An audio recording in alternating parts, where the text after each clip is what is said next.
Assalamualaikum. Maman Siti Mitwar Babalam. Shabe बरात आमद बासादत हजरत इमाम मोहम्मद महदी अलैहिस्सलातु वस्सलाम जिनजी मुसलमानन लाए मुक़द्दस आहे महीनो शोबान अल मुअज़्ज़म। मुसलमानन लाए मुतबरक आहे महीनो शोबान अल मुअज़्ज़म। मुसलमानन लाए मुक़द्दस आहे महीनो शोबान अल मुअज़्ज़म। मुसलमानन लाए मुतबरक आहे महीनो शोबान अल मुअज़्ज़म। आमद बासादत इमाम मोहम्मद महदी अलैहिस्सलाम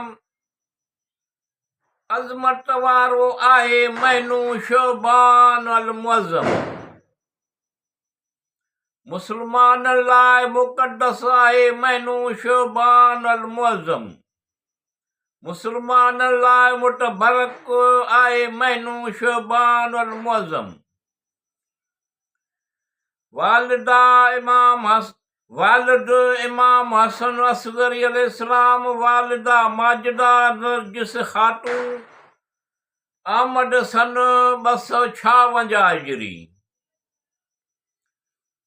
वालिद इमाम हसन असगरी अलैहिस्सलाम, वालिदा माजिदा नरगिस खातून आमद सन 256 हिजरी।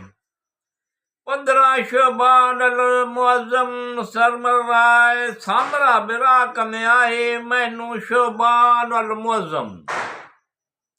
मुसलमान लाए मुक़द्दस आहे महीनो शोबान अल मुअज़्ज़म। मुसलमान लाए मुतबरक आहे महीनो शोबान अल मुअज़्ज़म। संदन नालो मोहम्मद ऐं कुनियत अबुल कासिम।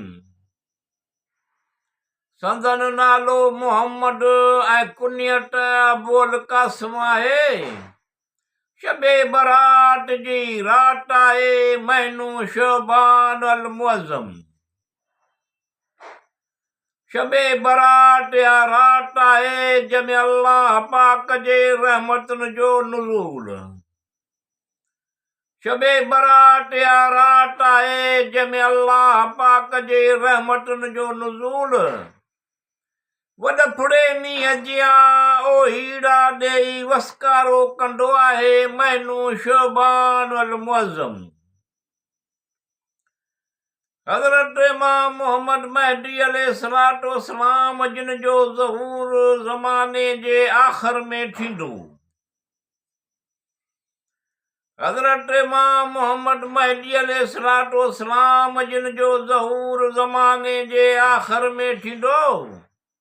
रहमत मग़फ़िरत सां भरपूर आहे महीनो शोबान अल मुअज़्ज़म।